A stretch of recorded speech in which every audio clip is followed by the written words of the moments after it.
To movies and toys and TV shows, comics and collecting and superheroes. There's no end to the useless stuff they know. But don't call them geeks, they're just regular Joes.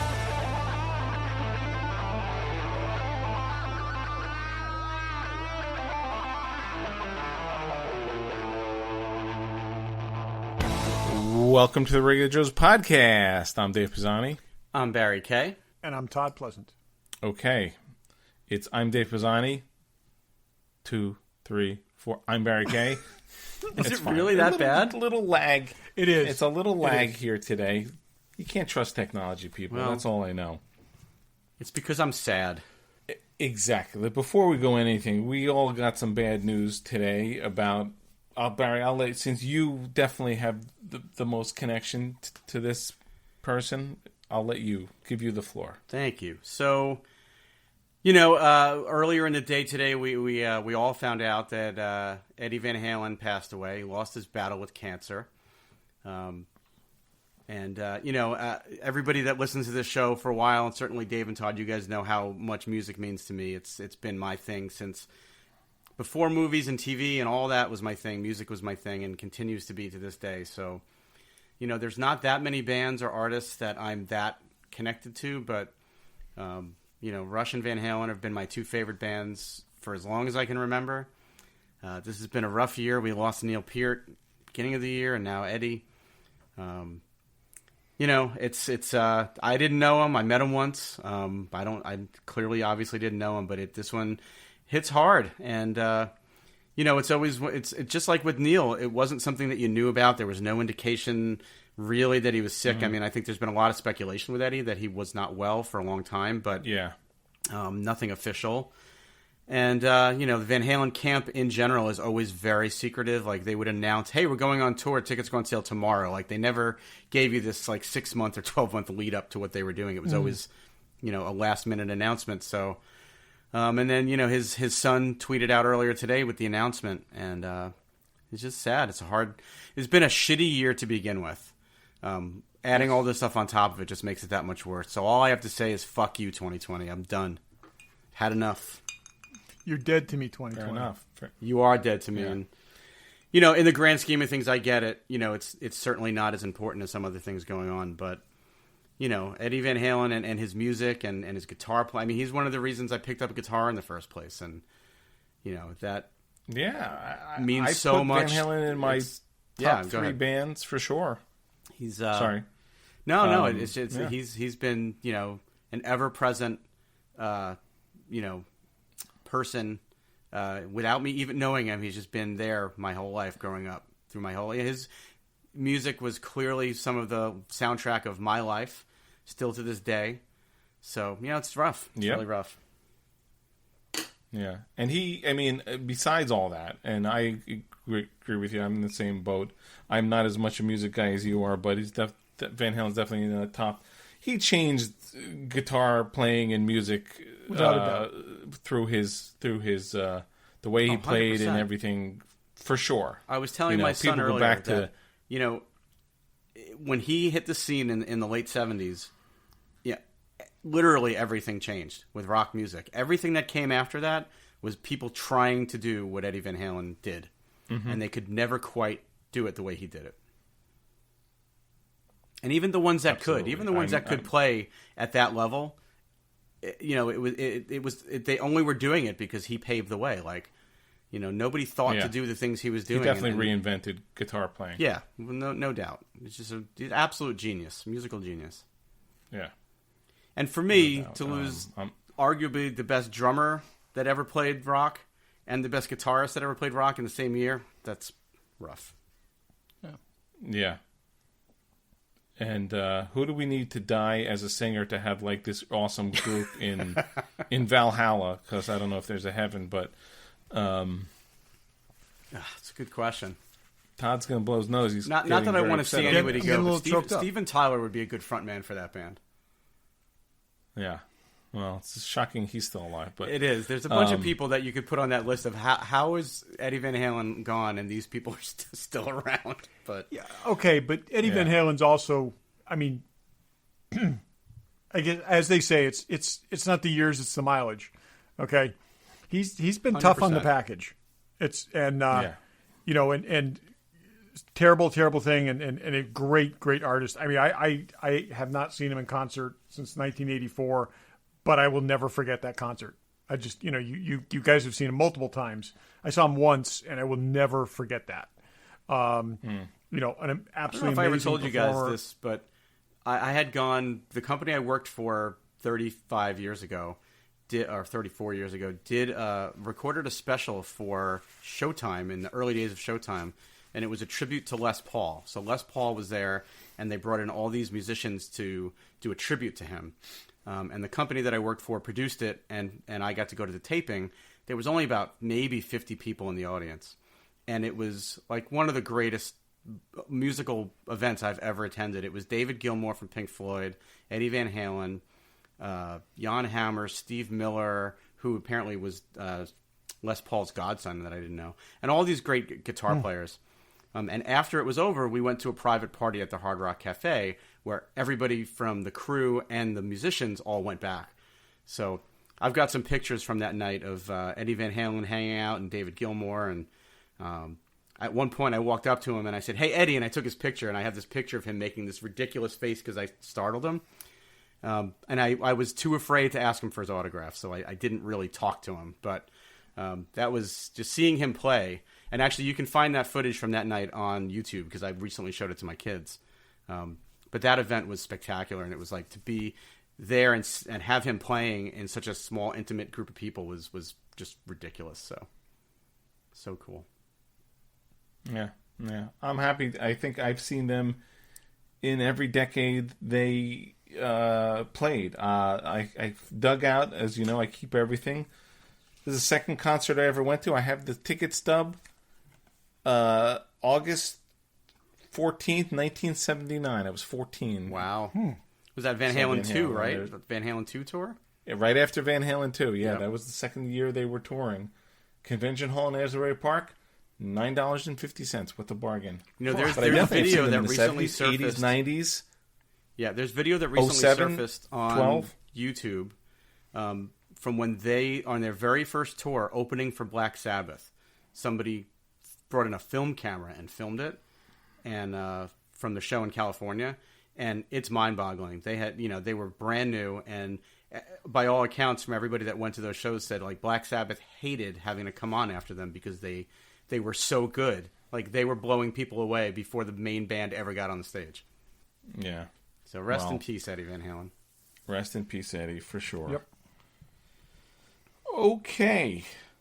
Hard to follow that. Yeah, sorry. But I will say, no, I'm joking. That's important because, you think, geez, we're in our 50s. This guy shaped our lives in one way or another. Yours more than mine, but certainly mine. It's you don't.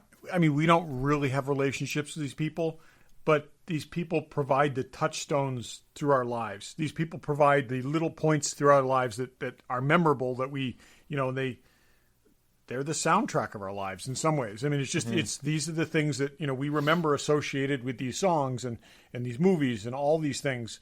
And it's doesn't even have to be like a hero worship thing. It's just otherwise it's just going to work every day and doing all the things that you do.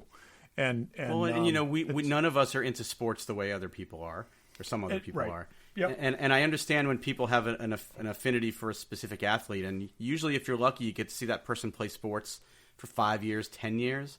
Like some of these people, like Eddie's a good example. You went to see him in '79, Dave, and we're still listening to him. And not that long ago, they were still making new music and touring. So, you get to experience those guys for 40 years. Like they become part of your life. Exactly. Yeah. If it's the Rolling Stones, it'll be like 75 years. Yeah. I think they're they're cyborgs, just going to be a head in a jar performing on stage No, at some point. Exactly. They're cyborgs. They're just going to still keep do them it. going forever. But unfortunately, and Keith for Richards those will of be us exactly the same thing, playing Yep. the cigarette in his keys there and his guitar. The problem is that for those of us that are into the classic rock era, those guys are now in their 60s and 70s and 80s, and we're going to see more and more of them, unfortunately, start to leave us. So, but Eddie was 65. 65 way is too young, no matter what. Way too young. That's way too For young. sure. Yep. Yep. Yeah. Okay. You know, we say it all the time. Wear a mask, people. You're still supposed to wear a mask. Somebody should tell our president that. I was going to go into a whole thing. Go. If you happen to be like, have the virus and then maybe go back to your job, you know, maybe you should still wear a mask if you're not a fucking asshole like our president. But he's just a selfish piece of shit. But let's go random. Todd, what do you got? Or Barry? That might be. Well, I think Todd may have something to say before we go to random. I might not have used exactly that phrase, but I will say that if you do not wear a mask and you contract COVID-19, there is a very small chance that a helicopter that we pay for is going to come and pick you up on the alleged second day of your illness, bring you to the best hospital in the country, administer drugs that no one else can have so that you can go back to work, take your mask off, and infect more people back there. So you be careful. That'll be everybody. You be careful even when certain other people are not. Okay? And also, if you're thinking about getting a job at the White House, think twice about that, because there's more fucking people at the White House sick right now than all of goddamn New Zealand. That's all I don't know. My company makes me take a survey every day, and if I have a fever, they won't let me go near other people. No, I don't even have to have COVID. So, well, hopefully this they'll have isn't to just political. fumigate that This place is in a don't couple be fucking months. stupid, is what this is. some people can't help themselves. Exactly. Let's go random. You want me to Todd? start? Yeah, go for it, Barry. All right. Cobra Kai Season 3 hits Netflix on January 8th, and the show has already been renewed for a 4th season. Yeah. I'm happy about that. So, I'm very happy about that. hey, at least we got something to watch because we're not going to the movies. Yeah, well, I've got more on that too, but I don't know. I've got a couple. Do you We've want me all to just got rattle more them on off, or do you guys have other things? I know. I bet that's the same one Todd has and I have. Yeah, so Todd, why don't you go? Okay, well, Batman's moved. 2022 is going to be a hell of a year for It's going to be a hell of it, yeah. Yep. I took, Batman just I've moved. been keeping a running list in my show notes of what's got moved and what hasn't yet. Jesus. So You No need Time more to Die paper. is now April 2nd, 2021. That'll end up getting moved again. Dune got moved You out think to so? October That's a year 2020. after its original release date. Did they move to Christmas originally? Dune? And then moved again, or it only moved once? Which one? No Time to Die? James Bond, yeah. Yeah, it did. And now it's April. Jesus, a year later. Almost all of these are a year late. Some of them are more than that. Dune is No, now no, October. I know. The Eternals is now November next year. West Side Story, not Wait, that I care. Dune moved forward. Dune No. was later, and then they moved it forward to October. It's still a year from now. Right. But And the Batman is now March Jurassic 2022. Jurassic World moved to 2022. Yep. There's no way Wonder Woman moved from May to Christmas. There's no way it's coming out on Christmas. Oh, it's already back in coming to America. They didn't move it from Christmas no, yet. It's still Christmas, Todd. Is it? As of earlier today, it's still Christmas. Oh, They okay. moved it like no, 2 weeks ago, or- they're gonna lose a year on that. Yeah, they're going to lose. Nobody. The sad thing in this, Tenet- the sad thing, Tenet made $40 million. There's in many the sad theaters. things with this, but the sad thing is this isn't just these companies losing a crap load of money. This is probably the death of the independent theater industry this year. Okay. Oh my God, We're going to end up with chains and even fewer chains, but we're going to end up with chains. AMC is struggling. and there's no Well, so Regal Cinemas announced after the Tenet debacle and after James Bond got moved that they are shutting down all of the rest of their theaters indefinitely starting October 8th. Yeah. And then AMC Theater says they will remain open. They are 80% open right now in the U.S. Obviously are? not. Yeah, What are you going to see? 80%. That means every Tenet, theater I guess. outside of New York and Chicago and California is open, which is shocking. There's no movies to see, and nobody's going to release. I don't know if I would. I don't know if I would go. I got to say, it's an industry that was in trouble to begin with because you all the money that was being made in films was being made by the films that were huge, and that the smaller films were making progressively less money, and unless they got a big bunch of Oscars or something like this, they just never they never drew the money anywhere, and every year the audience dwindles a little bit more, and this is just going to change people's habits to the point where it's just not a thing. Yeah, the problem was that Mulan didn't do what they wanted it to do either, and neither did Bill and Ted. So, releasing them straight to home isn't the answer either. Oh no, is the blockbuster in trouble? That's the thing? Is the huge movie in trouble? Or let's say we get a vaccine, it probably will be more than 8 months to a year, not 8 days like some other knuckleheads referred to 10 minutes ago in the show are saying. Will people be dying to get out again and go to the movies? Will it have this resurgence? I don't know. I honestly, would love I to think go the back issue to the with the theaters movies. when I feel I think the issue with the movie movies is sitting in the dark with a bunch of people you have no idea who they are, because right now I'm as suspicious of people. I don't think I've been this genuinely suspicious of people since 9/11. Okay, remember how 9/11 when you got after 9/11 you got in a flight and you checked out every single person on the flight.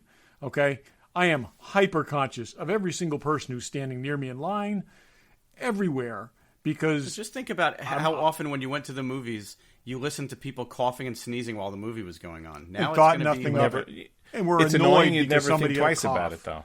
Okay. Oh my God. Now, I mean, this is what I'm saying. It's not a good. It's not a good. It's not a good setting. And again, when they say, you could, it's 15 minutes of sustained exposure to somebody. Yeah, no, it's yeah. So Also another one of my referred to our randoms discussion along 10 the minutes same ago. vein is the Snyder Cut on HBO Max. Right when they first announced that, they said it was going to be what's the matter? What's wrong? I don't know. I don't care that much. I want to hear what you're saying. I care about you. No, well, what I Snyder. find interesting. Thank you for caring about me. I care about you too, Dave. So they announced that they were doing the Snyder Cut. They said they were going to spend $20 to just $30 before you million. go further, does either of you care about me? Because I'm feeling a little left out. Okay. We do. Because I Todd. We care about both you of as you. well. I'm just saying. Yes. Okay, thank you. Carry This on. is a love fest. Okay, 20 to 30 million. That was what they said they were going to spend to finish the movie. They now reported it's going to be 70 million to finish the movie. Yeah. Which finishing, what that God. really means is reshooting and creating a new movie. And for context, because I read this in an article, I found it interesting. The final season of Game of Thrones cost $70 million to produce. Right. They're going to put that into This is a complete waste of the money. Snyder Cut. This better be the best fucking. But there was like a superhero movie Kickstarter. ever. There was like a Kickstarter that made $50,000. So, Well, it's going to be a 4-part Yeah. miniseries now, right? They're going to break it up into 4 parts. But holy crap, 70 million. Is that true? Yeah. Oh, yeah. It's what they said was it's going to be 4 parts, and then they will eventually edit it all back together for one super deluxe movie. Oh my God.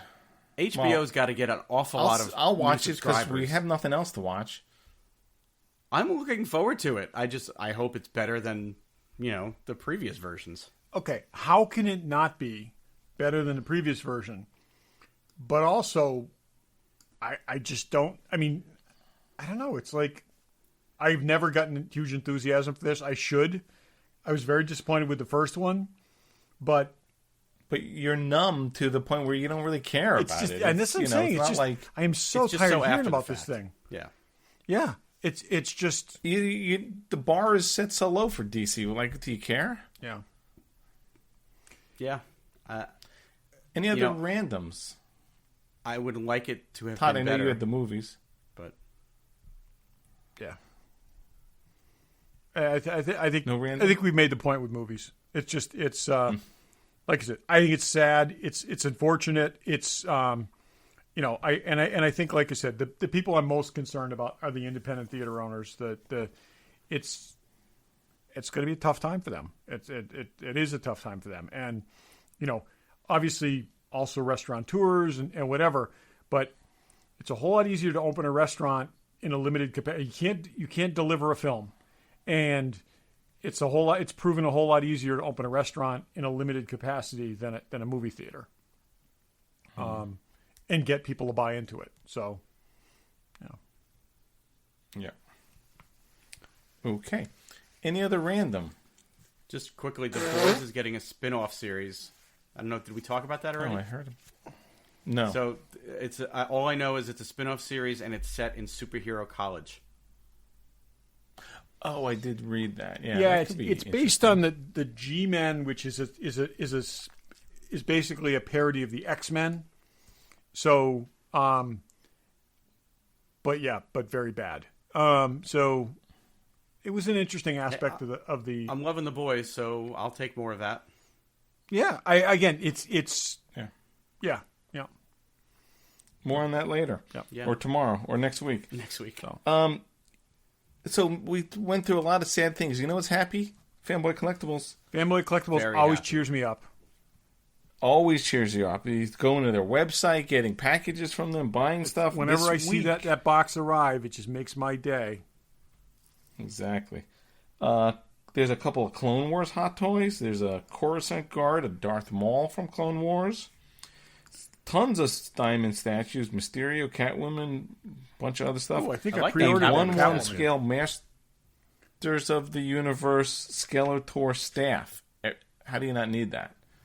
That Mysterio looks Pops pretty and cool. hot toys and Kotobukias and all kinds of stuff. Check them out, fanboycollectibles.com, or at their store in Newtown, Connecticut. Tell them the Regular Joe sent you. All righty. You know, what we wanted to talk about was there is a video. I was going to say documentary. It's not a documentary. There's a video on YouTube from Industrial Light and Magic about how they did some of the special effects shots on Mandalorian. And, you know, I think we had heard this, but they put this whole video together. So these days, and for the past probably 10 years at least, Industrial Light and Magic has moved away from practical effects, and, you know, they're doing mostly or almost all CG effects. And then CG is at the point where it's less expensive. But Jon Favreau wanted to have them build a model of the Razor Crest. And why was his that? ship. Why was that? I love the reason he wanted to do it. The rationale was brilliant. Because at the end of the show, you get to take it home you with you. could take it Yes. home, exactly. And When he it's said he learned that from CGI, Guillermo there's del nothing Toro. to take home. Yes. Yeah, he said Yeah. Guillermo del Toro taught him that one.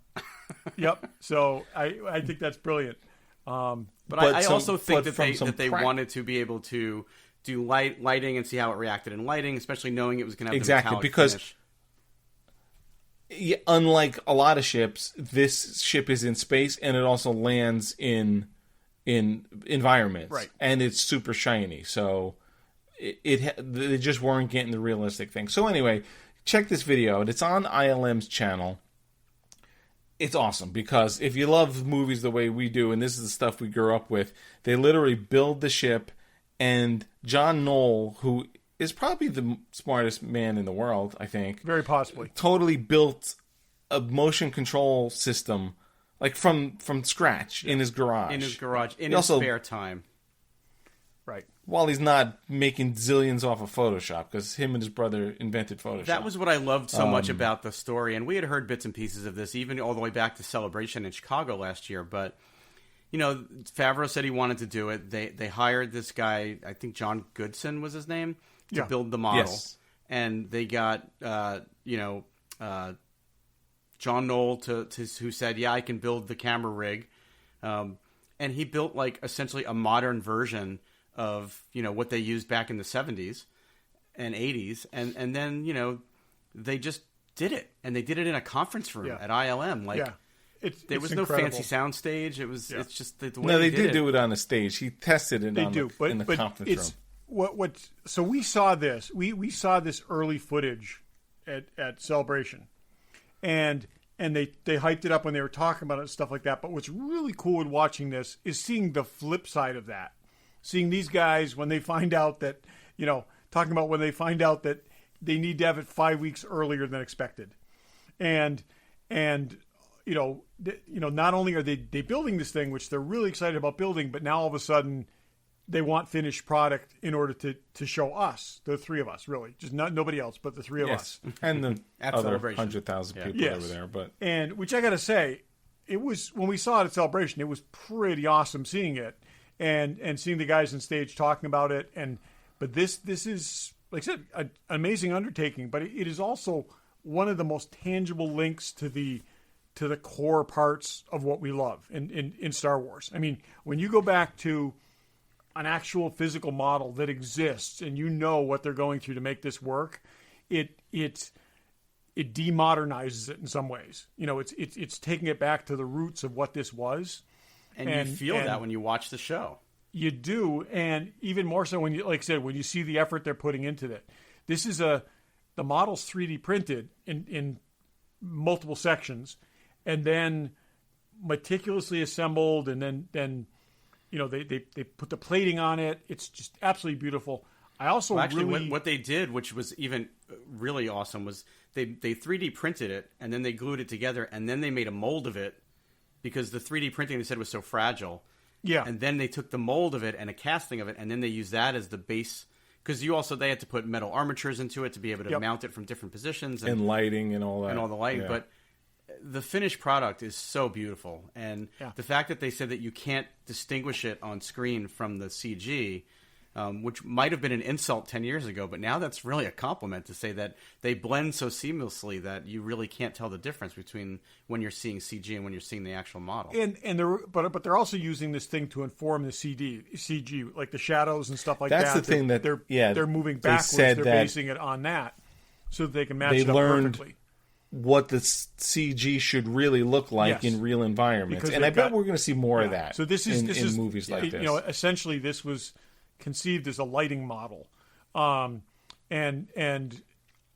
it's awesome to see this thing. I got to say that I really liked seeing where the design cues came from. I mean, there's clearly Warthog in this thing, okay, and that's what they call that out. They called that out, but also the whole World War II kind of small bomber aesthetic. With the riveted plates and even the shape of the canopy and stuff. And the fact that they said they wanted it to look like it had massive engines, really massive super powerful engines. But also they wanted it to look retro at the same time. They wanted this to look, Republic era and repurposed. And it does. It doesn't look like a, super modern, sleek thing, even in the era that it's in. And this one of the things with the, when they did the prequels, all this stuff looked more advanced than the stuff they had in the original trilogy. This, you could have this on a pad next to Millennium Falcon, and it would fit. And even it looks old. I mean, then you could take it back to the prequel era and have it sitting in the background in a hangar, and it would look old, which just is great. Is perfect. The aesthetic is perfect. We've said it a million times, but it helps having people that grew up with and love this stuff being the ones making it now. And actually, the video we're talking about is 10 minutes long. As an addition to that, Adam Savage put a video up on Tested where he interviewed John Knoll and the model maker for about a half hour, and they go way more in depth even into it, and they talk a lot more about how they built everything.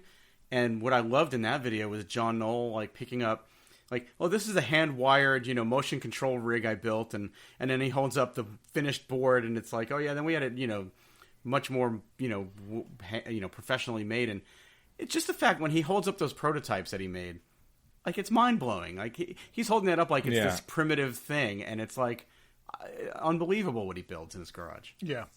I love the motion control rig he built, because you've seen that stuff for years, and there were these massive tracks and motors and cameras and blue screen. But nowadays, half of that stuff is off the shelf. I'm saying, he did machine stuff, and then because they're doing it on high resolution video, you don't have to worry about what's really in the background. They're using a Canon DSLR camera with a little piece of blue screen because they're able to cut everything else out. Yes. That's what I love. I mean, this is literally, you could sort of piece this together in your own garage, and not to the sophistication. And they built this, but you can make a manual version of that. They built this for this ship, which is really, really cool. Yeah. So it's like it's got the capabilities of the ship are built into this thing. So you can get the shots are all optimized, and it's just it's great, and it's one more reason why, like I said, this is almost like the purest form of Star Wars that we've seen in a very long time. Yeah, it really reminds you. And now you see the special effects in the newer ones, and it's like all computers and all that stuff. But this takes me back to the behind the scenes stuff. Takes me back to the original trilogy and how they made that stuff. That made me fall in love with it. I got to say too, the combination of the old ethos, okay, that they injected in this, and also the much more limited budget of doing this for a TV series, which is still a big budget, but it's more limited, probably makes this far more akin to the original trilogy than anything that's come after. They're working with, writing around locations and things like that, writing around available locations and that sort of thing. Certainly the first film, in terms of limited budget, less so later. But yeah, it's like I said, it's one very critical element in the whole piece of this thing. And if you really love The Mandalorian, you should take the time to check out at least the shorter video, maybe the longer video. The links for both of those will be on our website, which is newly updated and now not broken. So at the point thank you, Barry.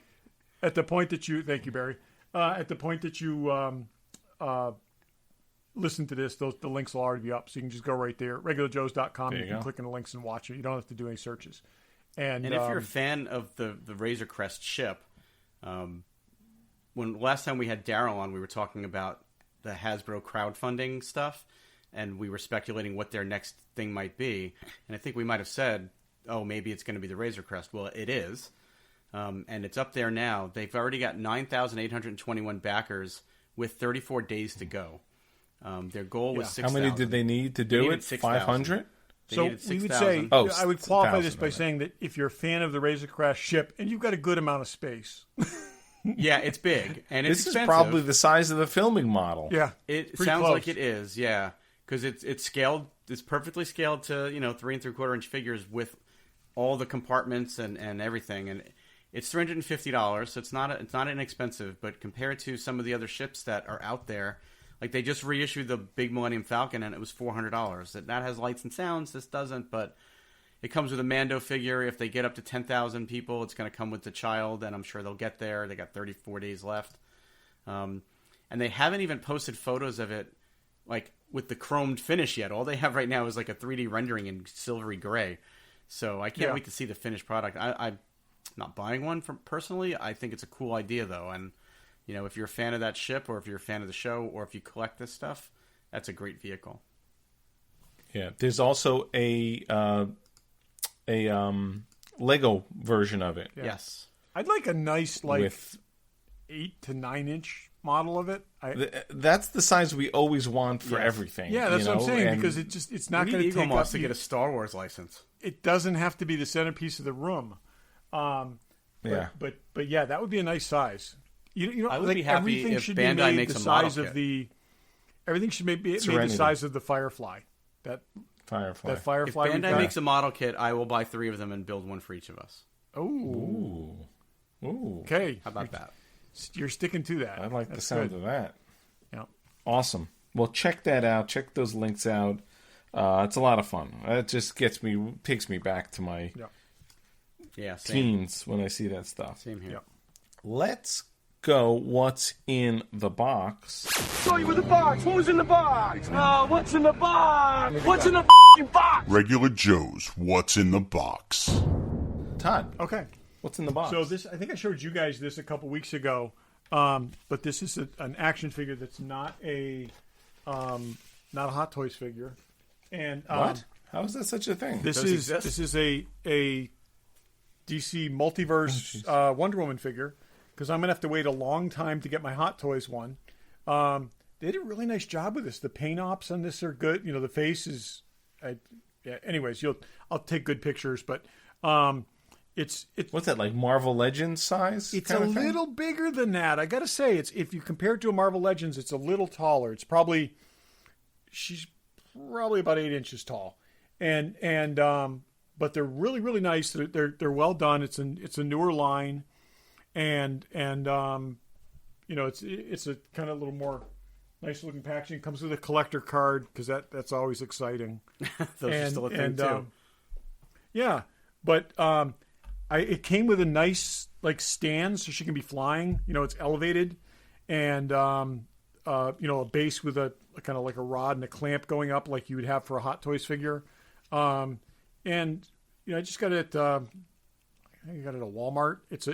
I just found it while looking for something else, and just at like a $20 price point, but nice, really nice figure, very, very well done. I'll put pictures on the website. It's amazing how well they're doing the face sculpts now on that scale figure because they're using like 3D rendering now.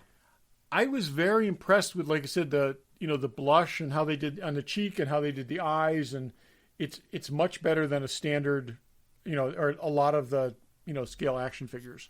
So they're doing that on the Star Wars Black Series 6-inch figures now. They're actually using like some type of 3D scanning technology on the faces, and they look very realistic compared to the way they used to. So they're doing a lot better in that scale. I guess this is a lot done with paint ops, but they did a good job of it, and again, kind of cool. And so since I'll be waiting a long time to actually see the movie, now I can have Wonder Woman in the golden armor hanging out to keep that helmet doesn't come off. I'm guessing. Right? No, it doesn't. Not that I haven't tried, but yeah, they keep me company between now and then.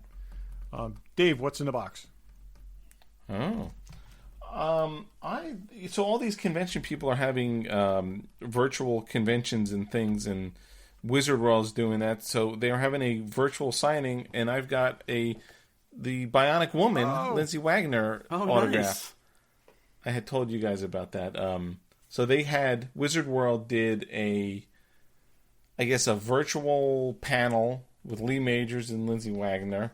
Then the thing is now you could buy a Zoom chat with them for a certain price for like 2 minutes, and then they were selling autographs. I didn't do the Zoom chat, but I've never seen her at a show that I know of. No, right? me either. I don't think we've got Lee Majors, or I've got Lee Majors, but so that's Lindsay Wagner autograph. Very nice. It's a good shot. Yeah. We're not going to do the other. Are we doing the Adam Savage box or no? Well, we don't have to. We can talk about that next time. Yes, let's do that later. Okay, Barry, what's in the box? Well, I hinted at this last show, so I felt like I needed to do it. The long-awaited 4 years in the waiting, a Novos salvaged Ray helmet that I did finally get.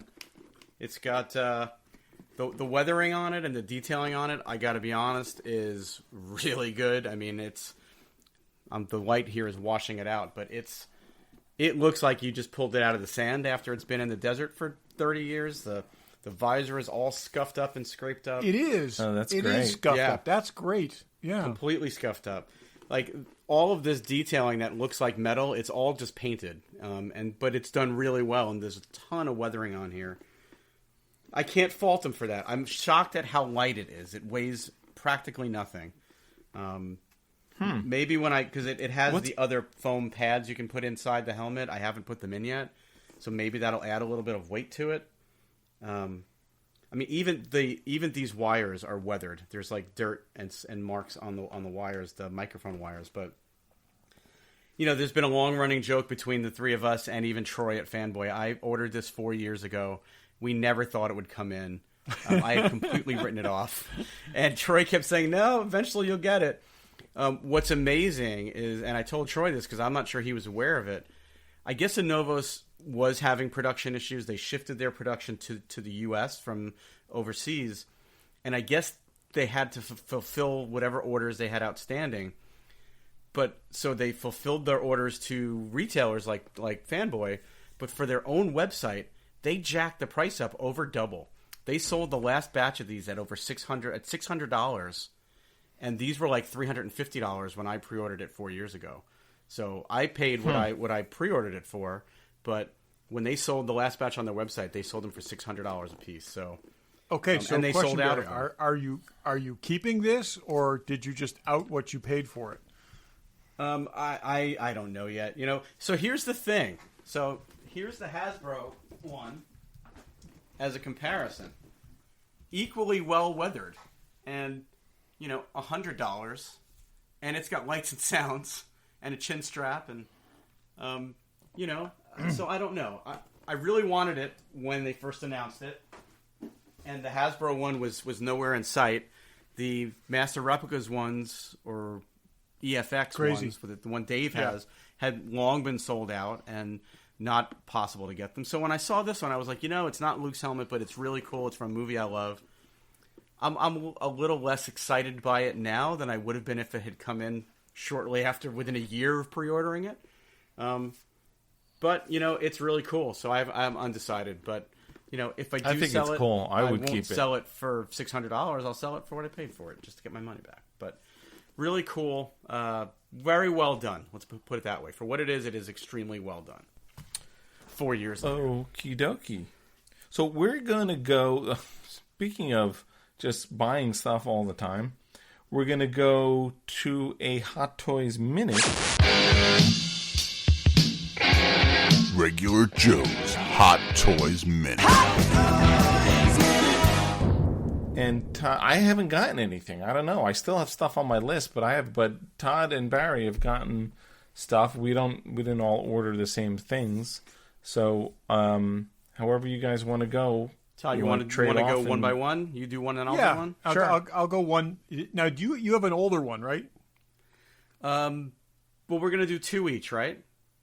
Right. But I'm saying you have a newer one and an older one, right? No, I've got two new ones. I'm going to do. Okay. Oh, okay. So, anyways, I'll do a new one first, and then go to you. This is the newest incarnation of Rocket Raccoon. This is from Endgame. He comes with the gauntlet. Half the characters from Endgame come with a gauntlet. I gotta say, I'm gonna have a lot of gauntlets when all these things have shipped. It's a really cool figure. It's Rocket Raccoon. It's one of the reasons that I really like this one is he's got the classic. This outfit, the blue with kind of the red piping around it, is very much like the classic Rocket Raccoon outfit from the comics. And I hadn't even picked that up as much on screen, but basically for the first time they kind of acknowledged that and they put him in the outfit that he actually wears. So when I saw that, I said, yeah, I guess that's adequate reason to have a third Rocket Raccoon. And but a really cool figure. Comes with the goggles, couple scarves, 4 guns because he's Rocket, and it's nice. It's well done, and I'll post pictures of that on the website. So, Barry, what's your first one? How do you not love Rocket Raccoon? Cool. Yeah, it's been a nonstop. The last couple months have just been a wave of Hot Toys deliveries. But I'm gonna start with this one. This is the Han Solo figure from Solo. It's the young Harrison Ford, or I'm sorry. Take that back. I've had a cocktail. It's a young Han Solo, the Alden Ehrenreich character. It looks exactly like him. The face sculpt is scary. How good of a job they did, as Hot Toys usually does. The uniform is really well tailored. This is the deluxe version, so he comes with the parka and the climbing rig and all the stuff from the heist scene. But other than that, I mean, not a ton of accessories. He does come with the tiny little dice, which is honestly kind of why I bought him. It's a really well done figure from a movie that I know, Todd, you don't like. I personally like it. I'm waiting for Todd to say something shitty. Go ahead, Todd. Okay, it's a Han sort of figure. Yes, it's a Han Solo from Solo. It is certainly not Han Solo, but be that as it may, I like that movie too, Barry. I like it, and we don't always agree. I had the what's biker. those dice? Is that chain? Is that a real? It's a real metal chain. Looks weird. It's two little dice on a metal chain, scaled chain. The chain looks a little out of scale. It probably is, but I mean, I don't know how much. I'm surprised for them. I don't know how much smaller you could have maybe made not. it, and still had it be functional. Not too delicate. Yeah, but yeah, it's a great figure. It for what it is. It looks a lot like him. If you like the movie, I had decided I wanted this figure after it was well past the pre-order stage, and I was lucky enough to get one at retail. So happy about that because it's sold out everywhere now. So Cool. Todd, what's your next one? Okay, so this one was deep. This was something the deep. You got deep from I the got boys. the deep Is from a the Hot Toy boys. figure. Yeah. Does he With have talking gills? gills? I didn't get the deluxe version with the talking gills, so that came out later. I should have waited, but no, this was something I thought about getting several times, and I will say, this is a Hot Toys figure that I pretty much use as an accessory. Okay, and this is a Chitauri Commander from Avengers. Okay. And so far, I've displayed him a couple different ways in my case. I have the Hulk holding him up by the neck, which is really, really cool looking. Okay. And I've also had Black Widow standing on him. So that is deep, I would say. It's, but it's actually a really cool figure. It's probably challenging making a figure of something that never actually existed in real life because these guys were, really mostly CG. But yeah, it's rendered really well. There's a lot of really good detail to it. There's a lot of funky stuff, and the neck things are like chain link, and they did a really, really nice job with it. Again, it's an older figure. It's from, it's from 2012. But Troy was happy to dust him off and sell him to me, and probably very happy. But he poses really well, and he makes for a lot of neat little scenes inside the case. Looks like he's pretty tall too. He is quite tall, but sometimes when you have a lot of good guys, it's good to throw a bad guy in there just to make it so that it doesn't look like they're waiting for a bus. You can do a lot of good things with it. And I had this, as we've talked about, Barry, I've had this kind of no bad guys line, and once I got Thanos, it was just over. So. Don't he also tell me goes that really because my whole thing is the only bad guy I'm going to have from Marvel is Thanos. So I'm hoping that he goes really well with Thanos. He fits, with Thanos because the height thing well, and so I think ultimately I might do him, Thanos, Nebula, and the him like to the back, Nebula, and then the earlier Gamora together. So we'll see how it works out. So that's my because when you get the new Gamora, you're going to sell me the old one. I think the old Gamora is going to end up with Thanos because of Endgame, but we'll see. We'll see how that goes. It's also about space. So, what's the next one you got? All right. So I by the way, I did tell you guys I ordered an older one, and that one won't be here for another week or so. So that's what I was thinking. Yeah. That's what you thought I was doing, but so I'm going to stick with the Solo theme, and this is the Solo Mud Trooper. This is the Solo figure I originally ordered when the pre-orders came out. I gotta be honest, I finally opened this today. This is one of the greatest Hot Toys figures I've ever seen. The weathering that they did on this uniform, and it's in the belt buckle, it's in the chest plate, it's in the helmet, it's the little arm pieces, it's the way they weathered the cape that he's wearing, all the way down to the mud on the boots. This is like the most detailed. Shocking that they put this much effort into this figure, to be quite honest, but it's amazing what they did with this figure. I was originally planning on displaying him with the helmet on because he's also got a mask with hoses that connect into his backpack and a chin strap and the whole thing.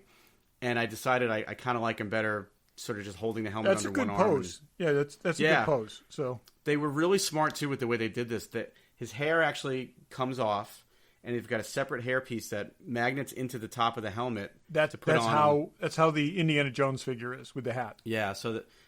just like shocking. I'm sure the camera's not picking it all up, but like the weathering on the belt buckle and the dirt that they put on the uniform and like the chipping that they put onto this red gauntlet on his arm and just all the detail. It's kind of shocking. I gotta say that is very, very like World War I evocative. I mean that was what I liked really about it. It was just, like a World War I version of a stormtrooper. It kind of does. It really the shade of the green, the shape of the helmet, the cape, that's and even the rifle gaiters and stuff a little bit less retro sophisticated than a traditional Star Wars rifle. I'll take some good pictures of this for you to put up, but Like I was even on the fence about, do I need both of these? And once I saw this thing out of the box, I mean, it's really an unbelievable, one of my favorite Hot Toys. The amount of detailing on this thing is kind of shocking. So really happy with it. That's great. Yeah. That's cool. All right. Well, that's just probably scratching the surface. It was like an extended what's in the box, but we've had so much stuff coming in through COVID and nothing else to spend your money on. A lot of pictures on the gallery this week. Yeah, got to have a way to catch up here. So. I know. I don't know when I have a bunch of stuff on pre-order. I'm just looking at what it is. You know, these things come at so many different times. Or they come all at the same time, as Barry and I can attest. Or all at the same time. I've gotten like 8 Hot Toys figures in the last 2 months. My credit card has been screaming. Yep. Yeah, I'm trying to look for my thing, but I guess maybe next show. Todd and I both got the same figure, and maybe we'll talk about that one next show because Todd hasn't opened it yet. It would do this, maybe a joint what's in the box or whatever. Yeah. But, yeah. So... And there's another one right behind. I got Captain Marvel not that long ago, so that's I did get that. Yeah. Me and Todd got that. That was I guess it was a while ago. I need something to come in. Anyway, so that is Hot Toys Minute. Any last thoughts? We certainly had a lot of beginning thoughts. Actually, Barry and I have a last thought. Yes. Okay. Todd's got a last thought that just makes me so happy. I would say this week is the final episode for this season, right? This week is the final episode of Lower Decks. And I stand before you right now saying, having watched 8 of the 9 episodes, I like this show. Oh, what? I'll tell you. I love it. It takes about episode 4 to get into its stride. And it took me really a long... I tried watching episode 3 about 3 times, and it was just, this is pointless. This thing evolved into such a great parody of Star Trek. The episode 8 is brilliant. The in-jokes in that thing... and it's not just like the first few episodes were just a barrage of Easter eggs. Episode 8, I'm not going to spoil all of it, but they go into the holodeck and they transform their holodeck experience into a movie. At the moment they transform it, it goes widescreen. Okay? And then everything that's different between a TV episode of Star Trek and a movie of Star Trek gets applied to this thing. The warp effects when the ship flies are much more dramatic. They return to the ship after upgrades, and there's this ridiculous, 1 minute slow pan around with the very cinematic, heavy in the horns music and stuff. With the lead engineer crying, looking at it. The guys, the engineer's crying. The lens flares. There's a bunch of con send-ups. Anyways, like I said, it just seems, it's like, so I've been watching this from the standpoint of who would watch this? Who could enjoy this? And I'm thinking, as I'm somewhere in the 6th episode, I'm thinking, I don't care if anybody else gets that joke. That was kind of funny. And then, this is really... I've been saying that I thought it was targeted at a younger audience, but the references are for us. The references are totally for us. I keep reading that people who have never seen any other Star Trek really like this. And they know enough culturally about it to get it. But they've gotten to the point where it's they'll get an important mission and they'll say, well, shouldn't the Enterprise be doing this? And stuff like that. It's just Q is in an episode used perfectly. They're basically making fun of all the tropes that we've seen over and over in Star Trek and doing it in such a way where it's like I said, it's really good. It's just, like I said, there's... Dave, you're not caught up on it, are you, Dave? No, I think I've seen 3, and then I sort of just... I tell you, it is the by far the strongest episodes are so far are 6, 7, and 8, and like I say, they get increasingly better. 7 and 8, I think, were much better. Yeah, and again, Dave, if you really don't like it, you got to watch 8. 8 was really good. You could just watch 8, okay? But they're so short. I mean, I don't want to take. You haven't really talked about it either. You said you liked, but you haven't said like, oh, it's getting better or anything, huh? He texted me. I tell you, I watched it just to like get caught up and just to like put it away and be like, there are tons of references to the animated series in here. There's tons of references to everything. They referred in this newest episode, they referred to making a character irrelevant, okay, as Zonning him. Do you know who Zon was? XON? I don't remember. Oh yeah, that was wasn't that the guy who died on the transporter beam? Zon was supposed to be Spock's replacement, and then when they got Leonard Nimoy to come on, they just basically wrote him out. Okay? Yeah. And so, yeah, it's that, some of the jokes are that deep, but there's also stuff that's just very in your face. There's some very irreverent stuff in there. I won't say what it was, but I texted Todd today, like, I was actually, a lot of what they'll say, they'll bleep it, and in some cases they'll bleep it just enough that you can actually kind of hear the trailing part of the F word or whatever when they bleep it. But the cat doctor called two characters something in this episode that I was there's a play shocked. On the Geordie Leah Brahms thing, where they're getting together and doing the mind meld and you're like, oh yeah, they're answering each other's questions and stuff like that. There's a play on that is really hilarious. They're like I said, this is made by people who really, really love and are deeply enmeshed in this. And like I said, it took me this long to appreciate it, but it's a shame they started out so weak. I got to say, it meanders in the beginning. It's also, I think once you get a better understanding of who Mariner is, which you don't get until a little later, she goes from being annoying to you get to understand her a little bit more. I'll tell you one of the things. She's been an ensign a long time. Probably a lot longer. I mean, the one thing that doesn't go away, though, anyone is imagine. The manic pacing and the screaming is still there. So if that's still there. Off, yeah, that doesn't go away. That doesn't get better. That's still there. But there's flashbacks of Mariner wearing the first contact uniforms. She's been an ensign that long, and yeah, so. It certainly grew on me. I mean, I liked it enough to keep watching it, but I've grown to actually like it. So I will say I like it, and I liked episode 8 a lot.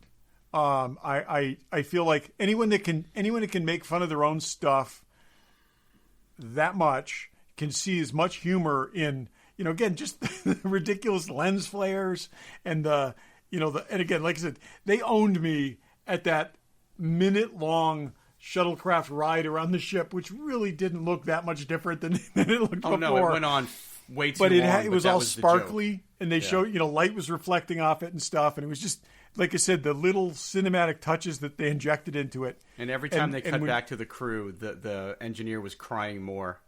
Yeah, it was crying more. And I'll tell you, when they I won't even tell you the context, when they would say, "Get off her, you bitch." Yeah. It's like they said bitch twice in that episode. They did. They went there, but it's worth that. If you've dumped the show, go back and watch that one anyways, and then decide. Who knows? Maybe the last episode's bad. But so since you brought up Star Trek, though, this episode as that we're recording now, by the time this goes out, it's going to be 6 days until the premiere of Discovery. Yes. So yeah, we're not that far off from the season premiere of Discovery. Yep. So that is correct. I'm hopeful. Yeah. So we have a couple in with optimism every time. Cautiously optimistic. With optimism. So.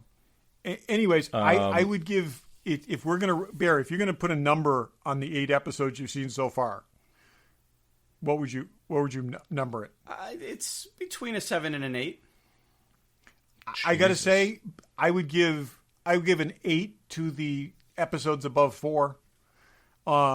It's very hard because the first 3 episodes were a little chaotic on and manic. Whole, it's a 7, solid 7, I think. Yeah, for me. And it's I'm definitely, like I said, I like animation more than you guys. If you fell off, and I mean, I always knew I was going to watch the whole thing at some point, but I thought it was going to be a slog. And I've watched episode 8 2.5 times now, and it's like I said, it's very clever. It's I'll check it out. I knew I'd get back to it at some point, but I wasn't really waiting. I wasn't. Yeah, excited go with an open about mind. it. And like I said, I was very surprised. I mean, I wrote to Barry, and I'm like, I think I like this. it's because again, I was how down on it I was, but yeah. So give it a try. I also had one other thing I was going to throw in as a last thought, real quick, which is interesting because I was going to do this to help a friend of ours promote something, but I no longer need to do that. But that said, Regal Robot, our friend Tom Spina, they put up their Jabba the Hutt, not Jabba, I'm sorry, the Rancor maquette. Rancor. Today or yesterday for sale. They're making 83 of them. It's beautiful. If it's your thing, it's awesome. They're very big. There's 83 of them. They're $3,000 a piece, and he posted an hour or two ago there's only 3 left. So I don't think he needs our help to sell them, but good for there you, also Tom. is a magnet. There's a Rancor magnet. There is a magnet for those of you that only want to spend like $30. And hey, I get it. I mean, I love the pictures I saw of that Rancor. If I had the space for one, I might even have thought about it, but I'm glad he's doing well. So That's congrats, great. We'll Tom. put a link to that on the Yeah, by the time this show goes out, it's going to be sold in the out. October It'll be gallery sold as out, well. Yeah. You can still check it out. Yeah. So Yep. Awesome Check stuff. it out. cool. And there's other stuff on there too. They have plaques and there's a Yeah, bunch and I of new said stuff Jabba. coming He out, does have a which- Jabba maquette that's out there now too, and a bunch of other really cool stuff. So as always, and he just one of the things I really like. He just released a wooden plaque that's the sign that was on the door that C-3PO pulled off the door in Echo Base from the deleted scene. So it's a sign from a door in a deleted scene, and those things just make me happy. Yeah, I like that. Really, really deep stuff. Yeah, you got to go deep for that, but that's what I like. So Yeah, for sure. Okay. Next week, I have no idea, but we'll talk about something. The Right Stuff premieres on something. I don't know what it's on. Well, I think next week we're going to talk about The Boys because it'll have been wrapped up. We're going to talk about The Boys. Yes, We'll yes. Boys is wrapping up this week. We're talking about that. But, yeah, The Right Stuff is coming soon. When is For All Mankind? Is that still...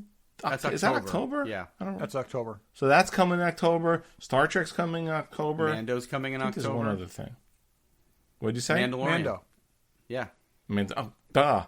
So there's a lot of good stuff coming up. There is stuff to watch. So there is stuff to watch. Oh, and you know what? So Maybe check next all week that we'll also out. talk about Raised by Wolves, and because I was supposed to watch Raised by Wolves. Because we're going to wrap that just wrapped up, and then maybe we'll have some of us at least have seen all of. I was supposed to watch Codex. that. You were supposed to watch something. Like, weren't we each watching some of the shows the other one recommended? We were, I think that sort of went out the window. Oh, okay. But Because That's fine. nobody wanted to watch the other ones, but no one wanted to watch The Vow or Away. So I will say this: The Vow's got 2 more episodes to go. I'm still watching it. I wish that they would tell the story faster. They're dragging it out over too many episodes, but still interesting.